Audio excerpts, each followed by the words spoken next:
Hi everyone, मेरा नाम विजय है और आप देख रहे हैं विजय सॉल्यूशन।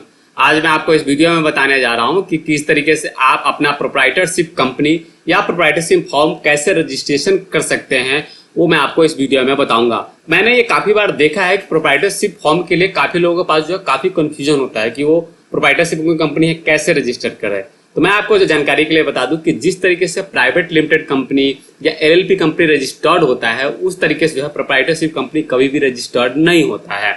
तो आप कितनी भी कोशिश कर ले कि प्रोप्राइटरशिप कंपनी रजिस्टर्ड कर ले, उस तरीके से वो रजिस्टर्ड नहीं होगा। लेकिन जैसे आपसे कोई पूछता है या आपसे कोई मांगा जाता है कि आपका प्रोप्राइटरशिप कंपनी का कोई सर्टिफिकेट दीजिए या कुछ भी ऐसा, तो आप क्या दे सकते हैं, वो सारी चीजें जो है मैं आपको इस वीडियो में बताऊंगा। इसके अलावा एक प्रोप्राइटरशिप कंपनी पूरा आपको दिखाने के लिए क्या क्या प्रोसेस आपको फॉलो करना है और कौन कौन से सर्टिफिकेट लेना है, वो सारी चीजें है मैं आपको इस वीडियो में बताऊंगा। चलिए शुरुआत करते हैं। आपके जानकारी के लिए बता दूं कि जो प्रोप्राइटरशिप कंपनी होती है वो सिर्फ सिंगल व्यक्ति का, मतलब सिर्फ एक व्यक्ति का उसमें मालिकाना हक होता है, मतलब सिर्फ एक आदमी ही उस कंपनी का मालिक होता है। आपको रजिस्ट्रेशन कर लेके आपको क्या करना होता है, सिंपल सा, जो आप जिस भी स्टेट से हैं, आप चाहे आप बिहार से है, उत्तर प्रदेश से है, वेस्ट बंगाल से है, दिल्ली से है, जहां से भी आप, वहां से आप शॉप एक्ट लाइसेंस जिसको कहते हैं वो आपको लेना होगा। कुछ जगह जो है इसको ट्रेड लाइसेंस भी कहते हैं, तो अलग अलग स्टेट में अलग अलग है, तो आप अपने हिसाब से दे सकते हैं कि आपके एरिया में उसको क्या कहा जाता है, या शॉप एक्ट लाइसेंस कहा जाता है या ट्रेड लाइसेंस कहा जाता है। लेकिन ये दो नाम जो है काफी फेमस है और इसी से जो है लोग जानते हैं। तो पहला आपको ये स्टेप ये हो गया कि आप जिस भी कंपनी, जो भी प्रोवाइडरशिप कंपनी शुरू करना चाहते हैं, उसके नाम से आपको शॉप एक्ट लाइसेंस या ट्रेड लाइसेंस लेना है।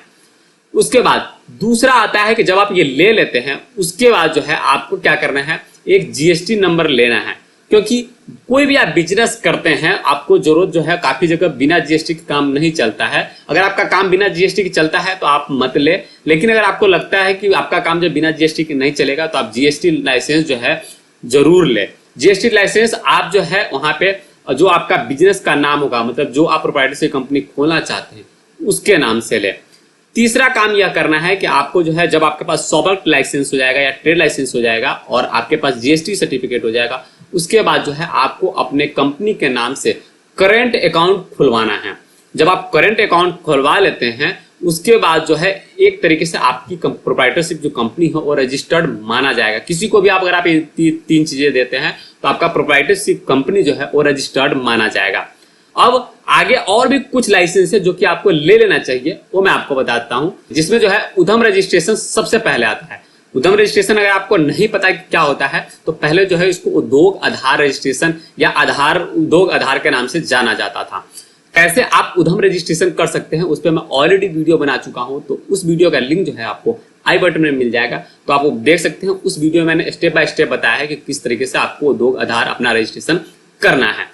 जब आप रजिस्ट्रेशन कर लेते हैं तो एक तरीके से इतना जो डॉक्यूमेंट्स आपको, ये जो 3-4 डॉक्यूमेंट जो मैंने आपको बताया है कि शॉप एक्ट लाइसेंस या ट्रेड लाइसेंस आप ले सकते हैं, दूसरा जो है आपको जीएसटी लेना है, तीसरा करंट अकाउंट खुलवाना है, चौथा उद्योग आधार रजिस्ट्रेशन करना है। ये 4 चीजें अगर आपके पास है तो आप कह सकते हैं कि आपके पास जो है प्रोप्राइटरशिप कंपनी आपका रजिस्टर्ड है और उसका प्रूफ है। आप बैंक में भी अगर ये प्रूफ देते हैं तो बिल्कुल वैलिड होगा और वो उसके आधार पे आप लोन भी ले सकते हैं। ये सारी चीजें बता दी। बाकी जैसे आपका फूड का से रिलेटेड कंपनी है तो आप फेसी का लाइसेंस ले सकते हैं। इसी तरीके से अगर आप इंपोर्ट एक्सपोर्ट करते हैं तो आप आईसी कोड ले सकते हैं। तो ये एक अलग लाइसेंस है जो कि आप जरूरत के हिसाब से लेंगे। अब बात करते हैं पैन कार्ड और टैन का। अगर आपका प्रोप्राइटरशिप कंपनी है तो आपको अपने कंपनी के नाम से पैन कार्ड बनाने की जरूरत नहीं है। आप अपना पैन कार्ड अगर वहां कहीं भी देते हैं प्रोप्राइटरशिप कंपनी में तो बिल्कुल वैलिड होता है और आपका काम कहीं भी रुकेगा नहीं। लेकिन अगर आप किसी चीज ऐसे चीज में डील करते हैं जहां पे आपको किसी का टैक्स डिडक्शन करना होगा, तो आपको टैन नंबर लेना जरूरी है, क्योंकि टैन नंबर के ही आधार पे जो है आप किसी का भी टीडीएस डिडक्ट करते हैं। तो इसलिए आप जो है टैन नंबर ले सकते हैं। लेकिन ये ऐसा सारी चीजें जो है यह एक्स्ट्रा डॉक्यूमेंट्स है जो कि आपको जरूरत होगा।